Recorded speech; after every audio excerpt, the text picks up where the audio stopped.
दोस्तों, पूरे 500 सालों के बाद बन रहा है दिव्य और दुर्लभ महाशुभ संयोग 10 अक्टूबर पितृपक्ष इंदिरा एकादशी।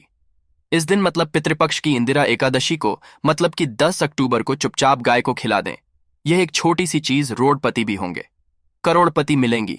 सभी संकटों और कष्टों से मुक्ति, मृत्युदंड दोष तुरंत होगा खत्म, पितृदोष बदल जाएगा। पितृ आशीर्वाद में आपके पितरों की बरसे, ये आपके ऊपर कृपा पूरे साल आपके घर में सदैव भरे रहेंगे। अन्न धन के भंडार यूं कहें कि आपकी 7 पुश्तें तक करेंगी। रुपयों पैसों पर हाथ दोस्तों, 7 पीढ़ियों तक बैंक बैलेंस बढ़ता चला जाएगा। सभी दुख दर्द संकट कष्ट हैं वे दूर हो जाएंगे और सभी सुख आपके पास आ जाएंगे, कदम चूमेंगे। सभी सुख आपके और साथ ही साथ आपके पितृ की ऊपर तो कृपा बरसेगी बरसेगी।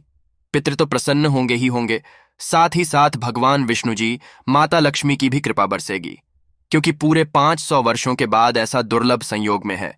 इस बार पितृपक्ष के इंदिरा एकादशी, जिसमें कि समस्त मनोकामनाएं आपकी पूर्ण होने वाली है। सबसे बड़ी बात, पितृ आपके प्रसन्न होने वाले हैं। पितृ प्रसन्न तो सब मंगल ही मंगल। आपके जीवन में अगर आप चाहते हैं कि आपके जीवन से सभी तरह के दुख दर्द संकट कष्ट है वे दूर हो जाए, पितृ आपसे प्रसन्न हो जाए और आप माला माल हो जाओ और जीवन में किसी तरह की कोई दुख संकट आपको सामना ना करना पड़े, आपको कभी किसी तरह की परेशानी आपके जीवन में ना हो, तो दोस्तों आज की वीडियो पूरा देख लेना। इस वीडियो को देखने से आपको पितृ की कृपा हासिल होगी ही होगी।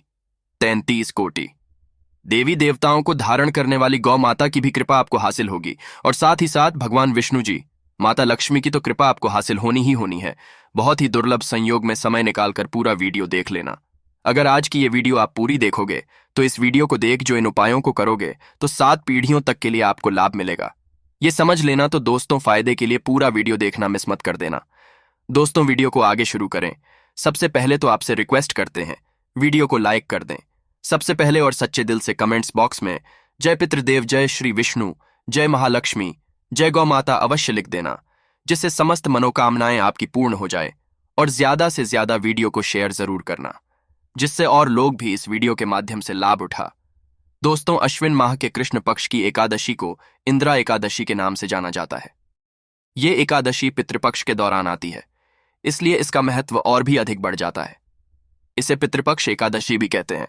पितृपक्ष इंदिरा एकादशी इस बार बहुत ही दुर्लभ रूप में आपको बता दें, इस बार अगर आप इंदिरा एकादशी के दिन व्रत रखते हैं तो व्रत रखने से पितृ की जो आत्मा है उनको की प्राप्ति होती है। पितृ प्रसन्न होते हैं और वंश वृद्धि का आशीष देते हैं। समस्त मनोकामनाएं आपकी पूर्ण होती हैं। इस दिन भगवान विष्णु जी के स्वरूप शालिग्राम की भी पूजा की जाती है। इस बार इंदिरा एकादशी 10 अक्टूबर को है।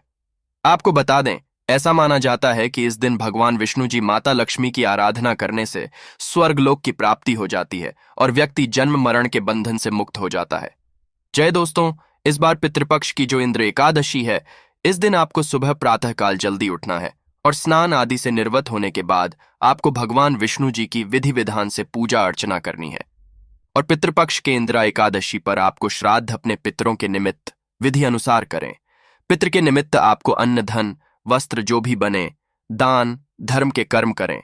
पितरों के निमित्त और साथ ही साथ ब्राह्मणों को भोजन कराएं और इसके बाद को कौवे को और कुत्ते को भी भोजन अवश्य कराएं। और आपको बता दें, और इसके बाद आपको भगवान विष्णु जी, माता लक्ष्मी और पितरों के निमित्त अपने स्मरण करते हुए मनोकामना मांगनी है। जी हाँ दोस्तों, ऐसा करने से आपके समस्त कष्टों को दूर करेंगे आपके पितृ। भगवान विष्णु जी तो प्रसन्न होंगे ही होंगे, साथ ही साथ पितृ भी प्रसन्न हो जाएंगे। तो पितृ के निमित्त श्राद्ध विधि विधान अवश्य करें। ऐसा करने से आपकी समस्त मनोकामनाएं पूर्ण होंगी और आपके जीवन में आपको अपार धन सुख संपत्ति की प्राप्ति होगी। दोस्तों, बात कर लेते हैं इससे जुड़े कौन कौन से उपाय।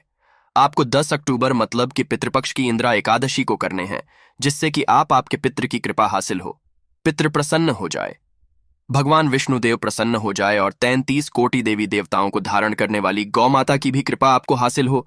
आपके जीवन से तत्काल गरीबी समाप्त हो जाए, जो भी दुख दर्द संकट कष्ट है वे दूर हो जाए और सुख आपके कदमों में आ जाए। सुख आपके कदम चूमे। तो चलिए शुरू करते हैं। कौन कौन से वे महत्वपूर्ण अचूक उपाय हैं, चमत्कारिक उपाय हैं, जो कि आपको 10 अक्टूबर इंदिरा एकादशी पितृपक्ष की इंदिरा एकादशी के दिन जरूर करने हैं। चलिए शुरू करते हैं। दोस्तों, सनातन परंपरा में गाय, गंगा और गायत्री का ज्यादा धार्मिक महत्व है। मान्यता है कि गौ माता के शरीर पर 33 कोटि देवी देवताओं का वास होता है। गौ माता की सेवा एवं पूजा करने वाले जातक पर इन सभी देवी देवताओं की कृपा बरसती है। गौ सेवा से न सिर्फ इस जन्म के बल्कि पूर्व जन्म के भी दोष दूर हो जाते हैं। प्रत्येक सुबह जब आपके घर में भोजन बनना प्रारंभ हो तो सबसे पहले बनाई गई रोटी को आप गौ माता के नाम से निकाल दें और भोजन करने से पूर्व गौ माता को इस रोटी को खिलाएं। अगर संभव हो तो काली गाय को खिलाएं। अगर काली गाय ना मिले तो सफेद गाय को भी आप खिला सकते हैं। प्रत्येक पूजा और मांगलिक कार्य में गौ माता या उनसे जुड़ी चीजें जैसे गाय का गोबर, गौमूत्र, गाय का दूध अथवा गाय के दूध घी अवश्य शामिल करें। इससे आपको पुण्य भाव की प्राप्ति होगी। सनातन परंपरा के अनुसार जिस घर में गाय होती है उस घर से जुड़े सभी वास्तु दोष स्वतः ही समाप्त हो जाते हैं।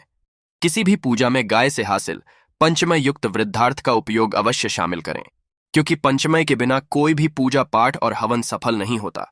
जी हां दोस्तों, गौ कृपा पाने के लिए प्रतिदिन सप्ताह अथवा महीने में परिवार समेत एक बार गौशाला जाने का नियम जरूर बनाएं और वहां गायों को हरा चारा जरूर खिलाएं। इससे आपको शुभ फलों की प्राप्ति होगी और साथ ही साथ गौ सेवा और गौ पूजा से नवग्रह शांत हो जाते हैं और इनसे जुड़े दोषों का निदान हो जाता है। गर्मियों में गौ माता को पानी पिलाएं और सर्दी में गौ माता को गुड़ अवश्य खिलाएं। ध्यान रखें, गर्मियों में गाय को गुड़ ना खिलाएं। अनेक देवी देवताओं को अपने शरीर पर धारण करने वाली गौ माता से जुड़े कई शुभ और अशुभ संकेत भी होते हैं। मसलन गाय का दूध दुहाते समय अगर गाय ठोकर मार दे और सारा दूध बिखर जाए तो अपशगुन होता है।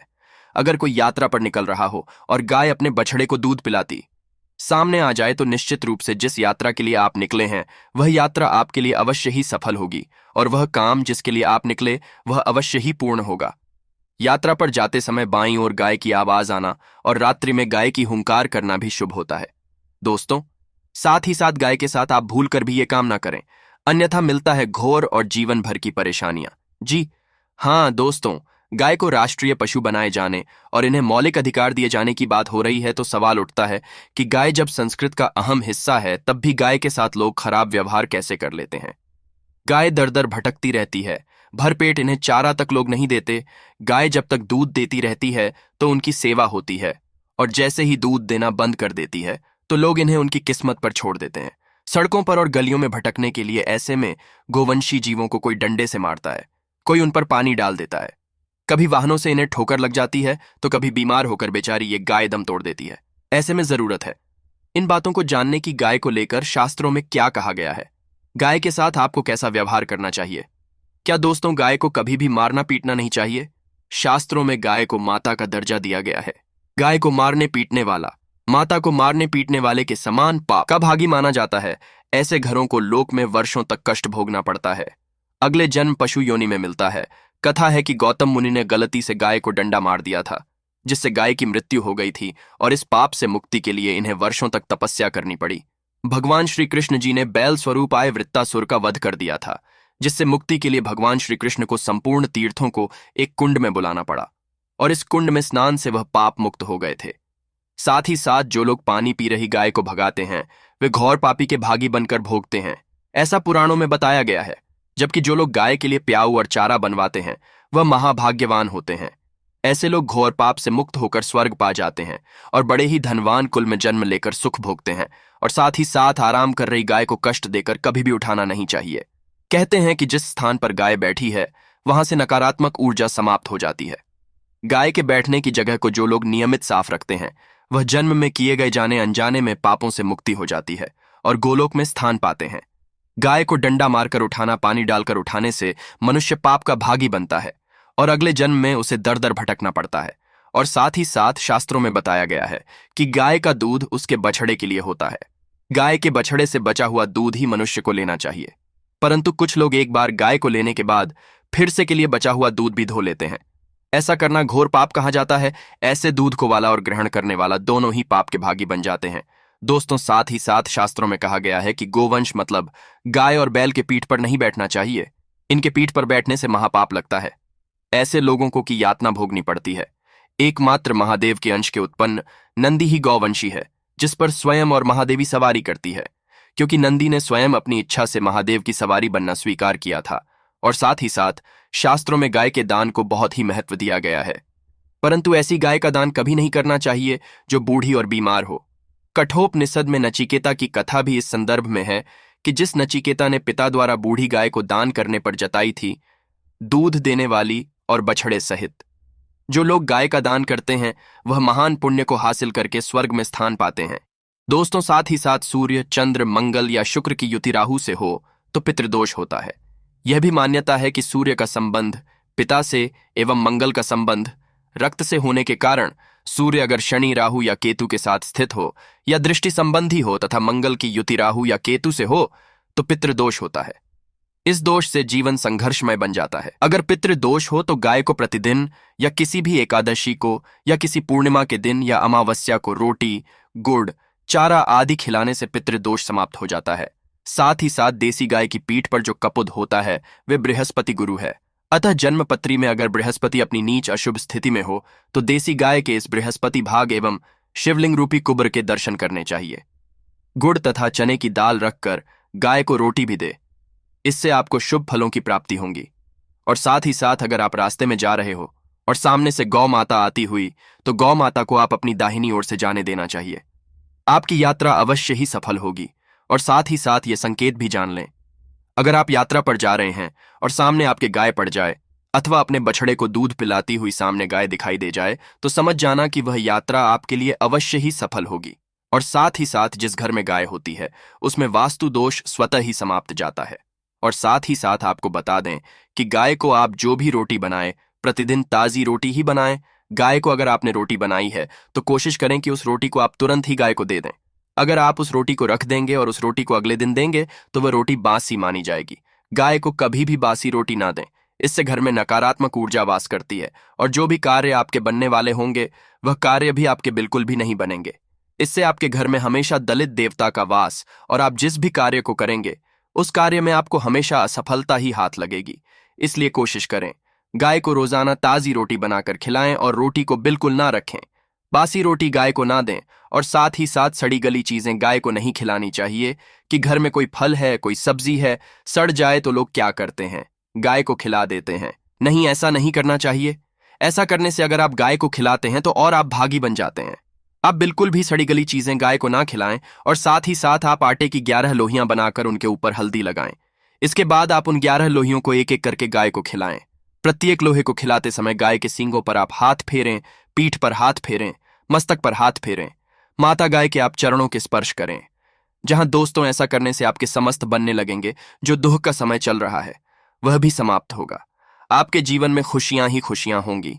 और एक बार आप 7 बार गाय की परिक्रमा भी कर लें तो आपके समस्त कार्य पूर्ण होंगे। और साथ ही साथ आप गाय को जब भी रोटी दें, रोटी पर या तो आप थोड़ी हल्दी लगा लें या थोड़ा गुड़ रख लें। अगर गुड़ ना हो तो आप थोड़ा मिश्री रख सकते हैं, थोड़ा घी रख सकते हैं। या दोस्तों, गाय को कभी भी सूखी रोटी ना सूखी का मतलब गाय को जो रोटी रखे खिलाए उस पर कुछ ना कुछ रखकर खिलाएं। हल्दी रख लें, गुड़ रख लें, मिश्री, घी या जो भी रख लें, मतलब खाली रोटी नहीं खिलानी है। ध्यान इस बात का रखें, जब भी आपको शुभ फलों की प्राप्ति होगी। जी हाँ दोस्तों, ये थे गाय से जुड़े कुछ महत्वपूर्ण उपाय, कुछ बातें जिन्हें आपको ध्यान में जरूर रखना चाहिए। या दोस्तों, वीडियो अच्छी लगी हो तो वीडियो को लाइक करें, ज्यादा से ज्यादा अपने दोस्तों में शेयर करें, चैनल पर ना हो तो सब्सक्राइब करें।